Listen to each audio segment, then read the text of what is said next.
اعوذ باللہ من الشیطان الرجیم بسم اللہ الرحمن الرحیم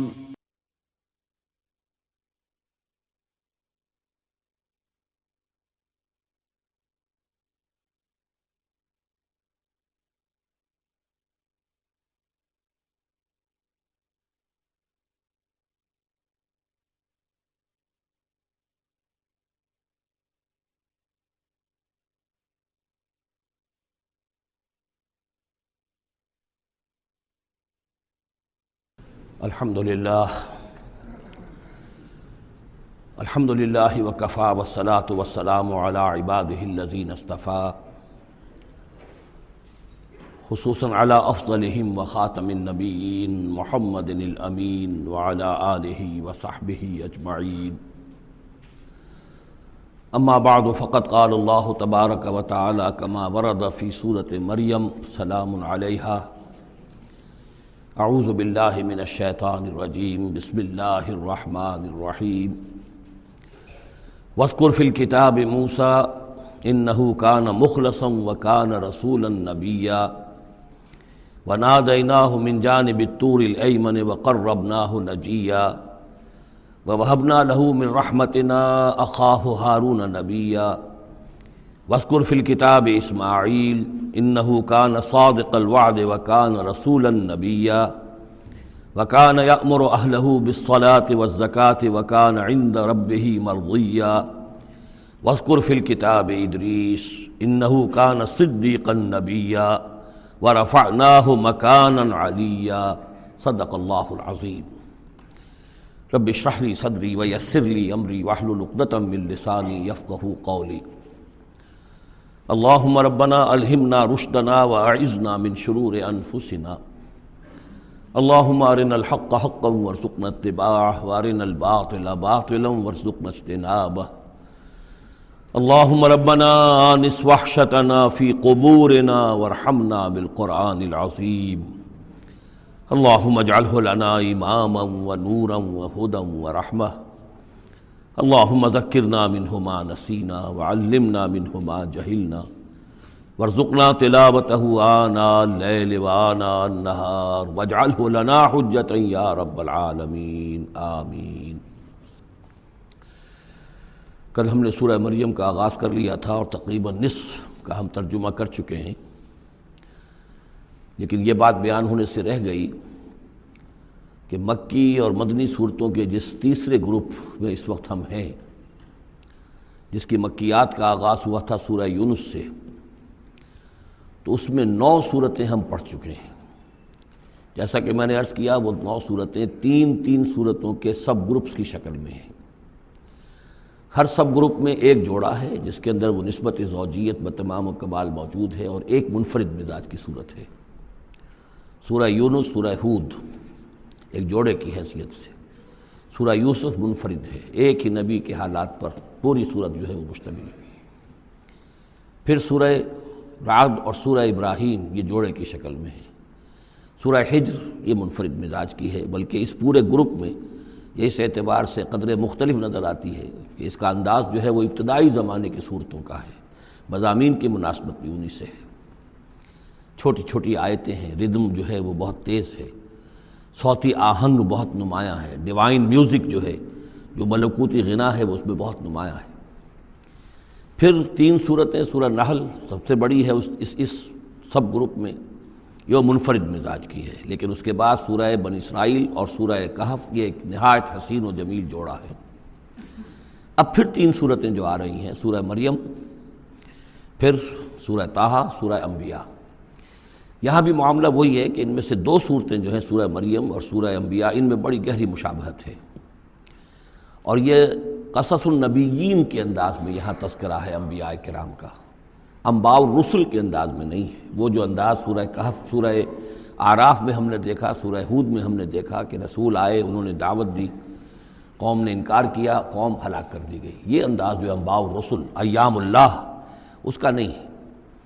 لیکن یہ کہ ایک جو ہے اس سب گروپ میں منفرد صورت ہے، اور وہ ہے سورہ طٰہٰ۔ یہ اس اعتبار سے کہ تقریباً پوری ایک ہی رسول کے حالات پر مشتمل ہے، حضرت موسیٰ علیہ السلام۔ 8 میں سے 5 رکوع مسلسل جو ہیں وہ حضرت موسیٰ علیہ السلام کے حالات پر ہیں، اور ان کی ایک نسبت جو معنوی قائم ہو جاتی ہے اس سورہ مبارکہ کی سورہ یوسف کے ساتھ، وہ یہ ہے کہ تاریخی اعتبار سے ہمیں معلوم ہے کہ حضرت یوسف علیہ السلام کے زمانے میں بنی اسرائیل مصر میں جا کر آباد ہوئے، اور حضرت موسیٰ علیہ السلام کے ذریعے سے اللہ تعالیٰ نے انہیں پھر جو مصر میں فرعونیوں نے انہیں جو اپنا غلام بنا لیا تھا اس غلامی سے نجات دلائی، اور وہ واپس مصر سے نکل کر پھر اپنے آبائی وطن جو ہے سمجھیے جو حضرت ابراہیم کا مسکن تھا یعنی فلسطین کی طرف روانہ ہوئے۔ تو ان میں بھی ایک نسبت قائم تو ہو جاتی ہے لیکن وہ فاصلے سے ہے۔ سورہ مریم میں اور سورہ انبیاء میں آپ کو قصص النبیین کے انداز کا بات ملے گی، تو یہ آپ جب ہم پڑھیں گے تو بات نمایاں ہو جائے گی۔ سورہ مریم میں ہم نے اب تک جو پڑھا ہے، سب سے پہلے حضرت زکریا حضرت یحییٰ کا تذکرہ ہوا پہلے رکوع میں، دوسرا رکوع بہت طویل ہے، اس میں حضرت مریم اور حضرت عیسیٰ کا سلام علیہم ان کا تذکرہ ہوا ہے۔ تیسرے رکوع میں پھر حضرت ابراہیم علیہ السلام کا، اور ان کے ساتھ ہی پھر حضرت اسحاق اور حضرت یعقوب کا تذکرہ ہوا ہے۔ حضرت ابراہیم کے بارے میں کہا گیا کہ انہ کان صدیقا نبیّا۔ اب یہ ایک نئی ترکیب ہے کہ جو پہلی مرتبہ قرآن مجید میں آئی ہے، اور میں نے اسی لیے آج جو ہے کئی آیات تلاوت کی ہیں اگلے رکوع کی، کہ آپ یہ دیکھ سکیں کہ 2 کے بارے میں آ رہا ہے رسولا نبیّا، حضرت اسماعیل اور حضرت موسیٰ علیہ السلام رسولا نبیّا، انہ کان رسولا نبیّا، اور 2 ہی کے بارے میں آیا انہ کان صدیقا نبیّا، یعنی حضرت ابراہیم علیہ السلام اور حضرت ادریس علیہ السلام۔ تو اس میں فرق کیا ہے؟ ظاہر بات ہے کہ الفاظ مختلف ہیں، ترکیب مختلف ہے، تو یقیناً ان کا مفہوم جدا ہے، اگرچہ بہت ہی میرے علم کی حد تک کسی نے اس پر توجہ نہیں کی ہے، بلکہ ایک بہت بڑے عالم تھے جو مفسر قرآن بھی ہیں، ان سے جب میں نے تذکرہ کیا تو ان کا کہ کیا واقعی ایسا ہے؟ یعنی یہ کہ وہ تفسیر بھی لکھ چکے تھے لیکن انہوں نے توجہ نہیں کی۔ ہوتا یہ ہے کہ آدمی جب گزر جاتا ہے تیزی کے ساتھ، اگر کسی چیز کی توجہ نہیں ہوتی، کیا واقعی ایسا ہے کہ 2 کے بارے میں ہے رسول النبیہ اور 2 کے بارے میں ہے صدیق النبیہ؟ تو میں نے ان سے سوال کیا تھا کہ اس میں پھر کیا فرق ہے؟ اس کے لیے میں چاہتا ہوں کہ جو جس حد تک کہ مجھ پر وہ بات اللہ تعالیٰ نے منکشف فرمائی ہے وہ آپ پر بھی میں آپ کے ساتھ بھی شیئر کروں، کہ یہ جو ہم پڑھ چکے ہیں، ایک تو سورہ فاتحہ میں اہدنا الصراط المستقیم صراط الذین انعمت علیہم، راستہ ان کا ہمیں دکھا اور ان کے راستے پر چلا جن پر تیرا انعام ہوا۔ اس کی وضاحت سورہ نساء میں آئی، وَمَن يُطِعِ اللَّهَ وَالرَّسُولَ فَأُولَٰئِكَ مَعَ الَّذِينَ أَنْعَمَ اللَّهُ عَلَيْهِم مِّنَ النَّبِيِّينَ وَالصِّدِّيقِينَ وَالشُّهَدَاءِ وَالصَّالِحِينَ وَحَسُنَ أُولَٰئِكَ رَفِيقًا۔ یہ منعم علیہم جو ہیں، جن پر اللہ تعالیٰ کا انعام ہوا ہے، یہ جو جماعت ہے منعم علیہم کی، اس کے 4 درجات ہیں۔ اوپر سے چلیں گے تو انبیاء سب سے اوپر ہیں، پھر نیچے ان کے درجہ ہے صدیقین کا، پھر ان سے نیچے شہداء کا، اور پھر بیس لائن سمجھیے کہ وہ صالحین مومنین جو نیک دل مسلمان ہیں، مخلص ہیں، صادق القول ہیں، صادق الایمان ہیں، یہ گویا کہ بیس لائن ہے۔ نیچے سے چلیں گے تو اس بیس لائن سے اگر کوئی شخص ترقی کرے گا تو پھر درجہ اس کے لیے کیا ہے؟ شہادت کا ہے، اس کے اوپر ایک درجہ صدیقیت کا ہے، اور یہ آخری درجہ ہے، اس لیے کہ اس سے آگے نبوت کا جو درجہ ہے وہ اکتسابی نہیں ہے، وہ تو وہبی ہے، اور وہ دروازہ بھی اب بند ہو چکا، وہ ہمیشہ کے لیے وہ آؤٹ آف باؤنڈز ہے، اب نوع انسانی کے لیے وہ نبوت کا دروازہ بند ہو چکا۔ اس صدیقین اور شہداء کے درمیان کیا فرق ہوتا ہے، اس کو اب سمجھ لینا چاہیے، اور اس کو جدید سائیکالوجی کی 2 اصطلاحات کے حوالے سے آپ بڑی آسانی سے سمجھ سکیں گے۔ اللہ تعالیٰ نے عام طور پر انسانوں کو 2 مختلف مزاجوں پر بنایا ہے، ایکسٹروورٹس، انٹروورٹس۔ کچھ لوگ ہوتے ہیں کہ جو باہر کی دنیا سے انہیں زیادہ دلچسپی ہوتی ہے، کچھ کھیل کود میں، سیر میں، باغ، یہ وہ، باہر کی دنیا سے ملنا جلنا، لوگوں سے ملیں گے، وہ پبلک میں ہوں گے، مجلس میں ہوں گے تو زیادہ چہکیں گے، زیادہ خوش ہوں گے۔ کچھ لوگ برعکس مزاج کے ہوتے ہیں، وہ دروبین قسم کے لوگ ہوتے ہیں، انٹروورٹس۔ وہ اپنے خیالات ہی میں مگن رہتے ہیں، غور و فکر کرتے ہیں، سوچ بچار کرتے ہیں، انہیں تنہائی زیادہ پسند ہوتی ہے، تنہائی میں وہ زیادہ خوش رہتے ہیں۔ تو یہ ایکسٹروورٹس اور انٹروورٹس 2 مزاج ہیں بنیادی طور پر، اللہ تعالیٰ نے بنائے ہیں مختلف مزاج جو ہیں۔ اور ایک ہوتی ہے تیسری ایک کیفیت کہ جس میں یہ دونوں چیزیں بڑے توازن کے ساتھ ہو، ایمبیورٹ۔ یہ بہت شاذ ہوتا ہے، بہت شاذ ہوتا ہے، بہت کم لوگ ہوتے ہیں دنیا میں کہ جو واقعتاً اس میں توازن قائم کر سکیں، یا ادھر کا رجحان ہوگا یا ادھر کا رجحان ہوگا۔ تو جو یہ انٹروورٹس ہوتے ہیں جو غور و فکر کرتے رہتے ہیں، ان کے اندر جو ہے وہ یوں سمجھیے کہ فطرت کی جو اصل حقائق ہیں وہ کچھ زیادہ محفوظ رہتے ہیں ان کے غور و فکر کی وجہ سے۔ پھر وہ کائنات کے بارے میں بھی سوچتے ہیں، تو اس کائنات کی تمام آیات الہیہ بھی گویا کہ ان سے ہم کلام ہوتی ہیں، اشارے کرتی ہیں۔ یہ وہ لوگ ہوتے ہیں کہ جن تک گویا کہ وہ حقائق از خود روشن ہو چکے ہوتے ہیں ان تک، کہ جیسے ہم نے سورہ فاتحہ پڑھتے ہوئے کہا کہ کچھ لوگ ہوتے ہیں اپنی فطرت سلیمہ اور عقل سلیم کی رہنمائی میں یہاں تک تو پہنچ گئے کہ اللہ کو پہچان لیا، آخرت کو پہچان لیا، یہ بھی سمجھ لیا کہ اللہ ہی کی بندگی کرنی چاہیے، کیسے کریں یہ پتہ نہیں، اہدنا الصراط المستقیم، اب وہ راستہ مانگتے ہیں کہ ہمیں راستہ دکھا۔ یہ صدیقین ہوتے ہیں، اور ان کی شان یہ ہوتی ہے کہ جیسے ہی کسی نبی کی دعوت ان کے کان میں آتی ہے وہ ایسے لپک کر قبول کرتے ہیں کہ گویا کہ منتظر بیٹھے تھے، جیسے کوئی شخص وضو کر کے بیٹھا ہوا کہ بس اذان کی آواز آئے اور میں چلوں، اتنا ہی ہوتا ہے۔ اسی لیے حضور نے فرمایا ابو بکر رضی اللہ تعالیٰ عنہ کے بارے میں کہ میں نے جس کے سامنے بھی ایمان کی دعوت پیش کی اس نے کچھ نہ کچھ توقف ضرور کیا سوائے ابو بکر کے، ایک لحظے کا توقف نہیں کیا، گویا کہ وہ تو تیار بیٹھے ہوئے تھے۔ البتہ جو ایکسٹروورٹس ہوتے ہیں وہ چونکہ ان کی توجہ نہیں ہوتی حقائق کی طرف، وہ دنیا میں مگن ہیں، کھیل کود میں ہیں، شکار میں ہیں، کشتیوں میں ہیں، ہنسی مذاق میں ہیں، گفتگوؤں میں لگے ہوئے ہیں، تو انہیں کچھ زیادہ غور و فکر کی ان کے اندر جو ہے طبیعت کے اندر میلان نہیں ہوتا اس کا، لہذا انہیں دیر لگ جاتی ہے نبی کی دعوت کو سمجھنے میں، اس کی طرف متوجہ ہونے میں۔ لیکن یہ ہے کہ جب ان کا توجہ ہو جاتی ہوتی بھی عام طور پہ جذباتی انداز میں ہوتی ہے، لیکن جب ان کی توجہ ہو جائے جذباتی انداز میں تو پھر یہ ہے کہ وہ چونکہ ہوتے ہیں ایکٹیو زیادہ ہوتے ہیں، لہذا وہ اپنی فعالیت کی وجہ سے آگے نکل جاتے ہیں، بظاہر وہ صدیقین سے آگے نکل جائیں گے فعالیت کی وجہ سے، اس لیے کہ وہ فعال زیادہ ہیں۔ اب اس کی مثال حضرت عمر ہے، حضرت حمزہ ہیں رضی اللہ تعالی عنہما، 6 سال لگ گئے۔ حضرت عمر کے بارے میں تو آپ کہہ سکتے ہیں کہ سب کوئی گھرانہ مختلف تھا، وہ بنو عدی میں سے تھے، حضور بنو ہاشم میں سے تھے، لیکن حضرت حمزہ کو کیوں دیر لگ گئی؟ 6 سال، سگے چچا ہیں، دودھ شریک بھائی ہیں، ساتھ کے کھیلے ہم جولی ہیں، نہایت محبت کرنے والے حضور سے، اور اسی کیفیت کے اندر وہ ایمان لائے کہ ایک روز آئے باہر سے، شکار کھیل کر آ رہے تھے، کئی دن باہر رہے تھے، واپس آئے تو ابھی گھر میں داخل نہیں ہوئے تھے، لونڈی نے کہا کہ آج تو ابو جہل نے بڑی گستاخی کی ہے آپ کے بھتیجے کے ساتھ، اور بس یہ سنتے ہی آگ بگولا ہو کر گئے ہیں، کمان جا کے ماری ابو جہل کے سر میں کہ تم نے یہ کیا ہے، اور اسی وقت کا اچھا میں اس پر ایمان لایا، آؤ کرو مقابلہ تم۔ یہ ان کے ایمان کا معاملہ ہے۔ تو یہ حمزہ ہیں، اس طرح حضرت عمر ہیں، چلے تھے حضور کو قتل کرنے کے ارادے سے، لیکن اپنی بہن کے اندر جو دیکھی، اس کے اندر یہ کہاں سے اتنی استقامت آ گئی کہ بھائی جان چاہے آپ ہمیں قتل کر دیں، جان سے مار دیں، لیکن اب یہ جو دین ہم نے قبول کیا اس کو ہم چھوڑنے والے نہیں ہیں۔ بہنوئی کو تو مار مار کے لہو لہان کر دیا تھا سعید ابن زید کو، بہن کو بھی مارا ہے، لیکن پھر اچانک بدل گئے۔ پھر وہی عمر جو ہے جو تلوار ننگی لے کے چلا تھا قتل کرنے کے ارادے سے، گردن میں تلوار حمائل کیے ہوئے، جیسے غلام ہوتے ہیں، ان کے ہاں غلاموں کا رواج یہ تھا، ان کی تلواریں گردنوں میں حمائل ہوتی تھی، وہ آ رہا ہے اور ایمان لا رہا ہے۔ تو یہ ہے شہداء، صدیقین اور شہداء۔ تو اب مزاج جو ہے انبیاء میں بھی آپ کو ملے گا، کچھ لوگوں کا مزاج شہداء سے مناسبت رکھتا ہے۔ حضرت اسماعیل کا آپ نے سنا ہوگا، یہ واقعات قصوں میں آتے ہیں، وہ شکار جیسے کہ حضرت حمزہ کی کیفیت ہے، وہ نکل جاتے تھے۔ حضرت ابراہیم 2 مرتبہ گئے ہیں، ملاقات ہی نہیں ہوئی، اس لیے کہ وہ اپنے شکار پر نکلے ہوئے تھے۔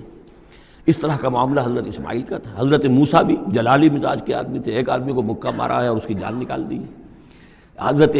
ابراہیم وہ دوسری قسم، وہ صدیق النبی، ان کے مزاج جو ہے وہ اس نوعیت کا، صدیقیت کے ساتھ مناسبت رکھنے والا۔ تو نبوت تو ان کو بھی ملی، نبوت ان کو بھی ملی، لیکن مزاجی فرق کی وجہ سے ایک صدیق نبی ہے اور ایک رسول نبی ہے، اس لیے کہ رسول کے ساتھ جو لفظ مناسبت رکھتا ہے وہ شہادت ہے۔ تمام رسول شاہد بنا کر بھیجے گئے ہیں۔ یہ جو کار رسالت ہے، تبلیغ اور اتمام حجت، اس کے اندر تو عمل کا پہلو زیادہ ہے، اور اس میں پھر شہداء زیادہ نمایاں ہوتے ہیں۔ تو رسولوں کے لیے تو ہے ہی یہ، یا ایھا النبی انا ارسلناک شاہدا ومبشرا ونذیرا وداعیا الی اللہ باذنہ وسراجا منیرا، اور جیسے کہ ہم نے پڑھا وکیف اذا جئنا من کل امۃ بشہید، تو رسولوں کے ساتھ مناسبت لفظ کی جو ہے وہ شہادت کی ہے۔ تو گویا کہ شہداء کا مزاج رکھنے والے جو نبی ملے وہ رسول النبی ہیں، اور صدیقیت کا مزاج رکھنے والے جن کو نبوت مل گئی وہ صدیق نبی ہیں۔ تو حضرت ابراہیم انہ کان صدیقا نبیا، وہ تو ہم پڑھ چکے تھے، اب آگے چلیے۔ ابھی اس موضوع پر مزید گفتگو سورہ حدید میں چل کر ہوگی۔ اولئک ھم الصدیقون والشہداء عند ربہم اس کے جو دوسرے رکوع کے آخر میں یہ آیت آئی ہے، تو وہاں جا کر انشاءاللہ اس کے سلسلے میں مزید کچھ گفتگو ہوگی۔ وَاذْكُرْ فِي الْكِتَابِ موسیٰ، اور کتاب میں تذکرہ کیجئے موسیٰ کا، اِنَّهُ كَانَ مُخْلَصًا، یقیناً ہم نے اسے خاص اپنا بنا لیا تھا۔ اس کی تفصیل آگے آ جائے گی سورہ طٰہٰ کے اندر۔ وَكَانَ رَسُولًا نَبِيًّا، اور وہ رسول نبی تھے۔ وَنَادَيْنَاهُ مِن جَانِبِ الطُّورِ الْأَيْمَنِ، اور ہم نے اس کو پکارا، اس سے بات کی، اس کو بلایا طور پہاڑ کے داہنی جانب سے۔ وَقَرَّبْنَاهُ نَجِيًّا، اور اسے قریب ہم نے بلایا سرگوشی کے لیے۔ وَوَهَبْنَا لَهُ مِن رَحْمَتِنَا أَخَاهُ هَارُونَ نَبِيًّا، اور ہم نے اسے اپنی رحمت سے اس کو یہ مقام بھی عطا کیا کہ اس کے بھائی ہارون کو بھی نبوت عطا کر دی، چونکہ یہ درخواست کی تھی حضرت موسیٰ علیہ السلام نے، وہ اگلی صورت میں آ جائے گا۔ وَاذْكُرْ فِي الْكِتَابِ اسماعیل، اور ذرا تذکرہ کیجئے کتاب میں اسماعیل کا بھی، اِنَّهُ كَانَ صَادِقَ الْوَعْدِ، یقیناً وہ بڑے وعدے کے سچے تھے۔ اور خاص طور پر اشارہ ہو رہا ہے اتنا بڑا وعدہ جو حضرت ابراہیم سے اپنے والد سے انہوں نے کیا تھا کہ یا ابت افعل ما تؤمر ستجدنی انشاءاللہ صابرا،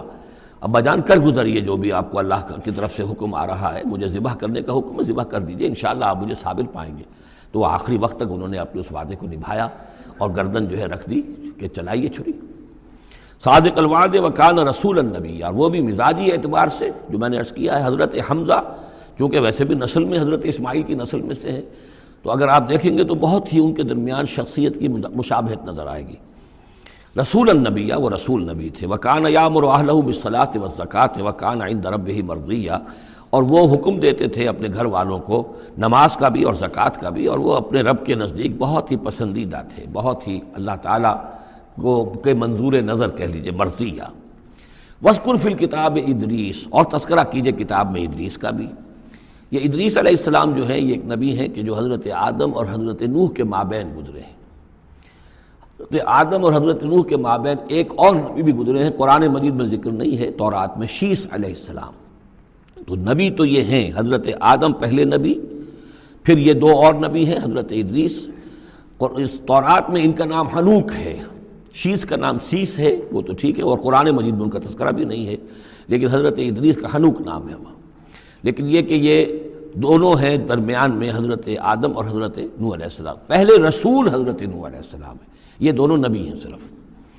وَاذْكُرْ فِي الْكِتَابِ ادریس، اور تذکرہ کیجئے کتاب میں، اس قرآن میں، ادریس کا، اِنَّهُ كَانَ صِدِّيقًا نَبِيًّا، یقیناً وہ بھی صدیق نبی تھے، مزاجاً ان کا بھی وہی حضرت ابراہیم کے ساتھ مناسبت، صدیقیت والا مزاج۔ وَرَفَعْنَاهُ مَكَانًا عَلِيًّا، اور ہم نے انہیں اٹھایا تھا بہت بلند مقام تک۔ اب یہ اٹھانا جو ہے ویسے تو بعض لوگوں کا خیال ہے کہ شاید وہ بھی حضرت عیسیٰ علیہ السلام کی طرح رفع سماوی ان کی ہوئی ہے، چوتھے آسمان میں حضور کی ان سے ملاقات ہوئی ہے شب معراج میں۔ لیکن ایک مفہوم اس کا یہ بھی ہے کہ اونچا مقام دینا، بلند مقام دینا، اس لیے کہ یہاں الہ نہیں ہے، وہاں جو ہے وہ رافعک الیہ، جہاں کہا گیا حضرت عیسیٰ کے بارے میں تمہیں اٹھانے والا ہوں اپنی طرف، تو اس سے مفہوم جو ہے بہت معین ہو جاتا ہے، یہاں ضروری نہیں ہے کہ وہ مفہوم لیا جائے۔ اولئک الذین انعم اللہ علیہم، دیکھیے وہی لفظ آ گیا، اب یہ ہیں وہ لوگ جن پر انعام فرمایا ہے اللہ نے، من النبیین، انبیاء میں سے۔ اب ہم کیونکہ منعم علیہم کے 4 طبقات تھے، ان میں سے یہ انبیاء کا تذکرہ ہو رہا ہے سب کا، تو من النبیین من ذریۃ آدم، اولاد آدم میں سے، وممن حملنا مع نوح، اور پھر بعد ان میں سے ان کی نسل میں سے ہیں جنہیں ہم نے نوح کے ساتھ اس کشتی میں سوار کرایا،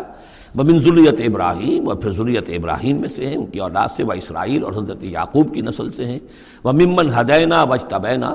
اور جنہیں کہ ہم نے ہدایت دی اور جنہیں ہم نے چن لیا، پسند کر لیا۔ اذا تتلیٰ علیہم آیات الرحمن، ان کی کیفیت یہ ہوتی تھی کہ جب رحمان کی آیات ان کو پڑھ کر سنائی جاتی تھی، خروا سجدا و بکیا، تو وہ گر پڑتے تھے اللہ کی جناب میں سجدہ کرتے ہوئے، روتے ہوئے۔ فخلف من بعدہم خلف، پھر ان کی جگہ پر بعد میں آ گئے، ان کے جانشین ہوئے، ان کے وارث ہوئے ایسے ناخلف لوگ۔ یہ خلف کا لفظ جب آتا ہے لام کی جزم کے ساتھ، تو ناخلف یعنی ایسے لوگ کہ جو اپنے اسلاف کے کردار اور ان کی بزرگی جو ہے اس کو برباد کرنے والے، تباہ کرنے والے، ان کی نیک نامی کو بٹا لگانے والے ہوں، ناخلف۔ فخلف من بعدہم خلف، پھر ان کی اولاد میں سے ایسے ناخلف بھی پیدا ہوئے، اضاعوا الصلاۃ، جنہوں نے نماز کو تو ضائع کر دیا، واتبعوا الشہوات، اور خواہشات کی پیروی کی، شہوات، خواہشات، جذبات، فسوف یلقون غیا، تو عنقریب ان کی ملاقات ہو جائے گی گمراہی کے ساتھ، یعنی گمراہی کا جو انجام ہے یہ اس سے دو چار ہو جائیں گے۔ الا من تاب وآمن وعمل صالحا، سوائے اس کے کہ جو توبہ کریں اور ایمان لائیں اور نیک عمل کریں، فاولئک يدخلون الجنہ، وہ لوگ جنت میں داخل ہوں گے، ولا یظلمون شیئا، اور ان پر قطعاً کوئی ظلم نہیں کیا جائے گا، ان کا کوئی حق تلفی نہیں کی جائے گی، ان کے پورے اعمال کا انہیں بدلہ مل جائے گا۔ جنات عدن التی وعد الرحمن وعبادہ بالغیب، یعنی ان کو کیا ملے گا؟ وہ باغات، ریزیڈینشل گارڈن، بسنے والے باغات، رہنے والے باغات، جن کا کہ وعدہ کیا تھا رحمان نے اپنے بندوں سے غیب میں۔ یعنی ظاہر بات ہے قرآن مجید میں وعدہ ہو رہا ہے تو ابھی نہ وہ جنت ہمارے سامنے ہے، نہ خود اللہ تعالیٰ جو ہے رو در رو ہمارے سامنے ہے، ہم ایمان لا رہے ہیں اس پر غیب، یؤمنون بالغیب۔ انہ کان وعدہ ماتیا، یقیناً اس کا وعدہ جو ہے وہ تو پورا ہونے والا ہی ہے، اس کو تو وقت پر پہنچنا ہی ہے، اب وہ اپنی جگہ پر پختہ ثابت ہوگا۔ لا یسمعون فیہا لغوا الا سلاما، وہ نہیں سنیں گے اس میں کوئی لغو بات، بس صرف سلام ہی سلام، ہر طرف سے فرشتے آ رہے ہیں تو سلام، قیلا سلاما سلاما۔ وَلَهُمْ رِزْقُهُمْ فِيهَا بُكْرَةً وَعَشِيًّا، اور ان کے لیے ان کا رزق ہوگا اس میں صبح بھی اور شام کو بھی۔ تِلْكَ الْجَنَّةُ الَّتِي نُورِثُ مِنْ عِبَادِنَا مَنْ كَانَ تَقِيًّا، یہ ہے وہ جنت جس کو کہ ہم، جس کے وارث بنائیں گے ہم اپنے بندوں میں سے ان کو کہ جو متقی ہوں گے، خدا ترس ہوں گے، اللہ سے ڈرنے والے ہوں گے۔ وَمَا نَتَنَزَّلُ إِلَّا بِأَمْرِ رَبِّكَ، اور اے نبی ہم نہیں نازل ہوتے مگر آپ کے رب کے حکم سے۔ لَهُ مَا بَيْنَ أَيْدِينَا وَمَا خَلْفَنَا وَمَا بَيْنَ ذَلِكَ وَمَا كَانَ رَبُّكَ نَسِيًّا، اسی کے اختیار میں ہے جو کچھ ہمارے سامنے ہے اور جو کچھ ہمارے پیچھے ہے اور جو ان دونوں کے مابین ہے، اور اے نبی آپ کا رب بھولنے والا نہیں ہے۔ یہ بہت اہم مضمون ہے، اور در حقیقت ایک مضمون کا یوں سمجھیے کہ سلسلہ شروع ہو رہا ہے جس کی پہلی کڑی یہ ہے۔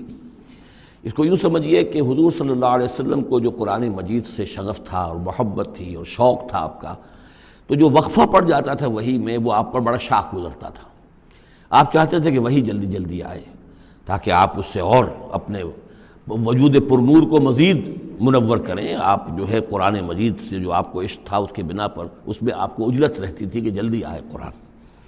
تو اس حوالے سے آپ نے حضرت جبرائیل سے شکوہ کیا کہ آپ وقفے وقفے سے آتے ہیں، ہم انتظار کرتے رہتے ہیں۔ اس کا یہ جواب ہے جو جہاں دیا جا رہا ہے، وَمَا نَتَنَزَّلُ إِلَّا بِأَمْرِ رَبِّكَ، اے نبی ہم اپنی مرضی سے نہیں نازل ہو سکتے، ہم نہیں نازل ہوتے مگر آپ کے رب کے حکم سے۔ لَهُ مَا بَيْنَ أَيْدِينَا، یہ بہت ہی یعنی یوں سمجھیے کہ گہرے الفاظ ہیں۔ لَهُ مَا بَيْنَ أَيْدِينَا وَمَا خَلْفَنَا، جو ہمارے آگے ہے اس کا اختیار بھی اللہ ہی کا ہے، جو ہمارے پیچھے ہے اس کا اختیار بھی اللہ ہی کا ہے۔ وَمَا بَيْنَهُمَا وَمَا بَيْنَ ذَلِكَ، آگے اور پیچھے کے مابین کون ہے پھر؟ ہم، میں، میرا وجود، میرے آگے میرے پیچھے، اور ان دونوں کے درمیان کون ہے؟ میں گویا کہ بالکلیہ اللہ تعالیٰ کے حکم کے تابع ہوں۔ فرشتے کی یہی شان ہے کہ فرشتہ جو ہے یفعلون ما یؤمرون، جو حکم ملتا ہے، لا یعصون اللہ ما امرہم، ان کا معاملہ یہ ہے کہ جو بھی اللہ کا حکم ہے گویا کہ وہ تو اس سے سرتابی نہیں کرتے، سرے منہ اس میں فرق نہیں ڈالتے۔ وما نتنزل الا بامر ربک، ہم نہیں اترتے یا اتر سکتے مگر آپ کے رب کے حکم سے،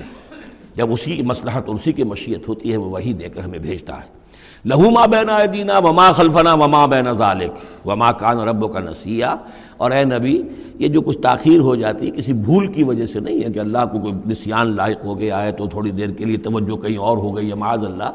تیرا رب جو ہے بھولنے والا نہیں ہے، بلکہ یہ حکمت کے تحت ہے، اللہ تعالیٰ کی مشیت یہ ہے۔ کذالک لنثبت بہ فؤادک رتل اللہ ترتیلا، وہ جو ہم پڑھ چکے سورہ بنی اسرائیل میں بھی، وقرآنا فرقناہ لتقرأہ علی الناس علی مکث ونزلناہ تنزیلا، یہ ہماری حکمت ہے کہ ذرا وقفے سے آپ یہ قرآن لوگوں کو پڑھ کر سنائیں۔ رب السماوات والارض، وہ رب ہے آسمانوں کا اور زمین کا، وما بینہما، اور جو ان دونوں کے مابین ہے، فاعبدہ، پس اسی کی بندگی اور پرستش کیجئے، واصطبر علیہ لعبادتہ، اور اس کی عبادت کے اوپر پوری طرح جمے رہیے، صبر کیجئے۔ ہل تعلم لہ سمیہ، تو کیا تم جانتے ہو کہ اس کی سی شان کا کوئی اور بھی کوئی اور ہستی ہے؟ ظاہر بات ہے جو شان اللہ کی ہے اس کی سی شان رکھنے والی کوئی اور ہستی کائنات میں موجود نہیں۔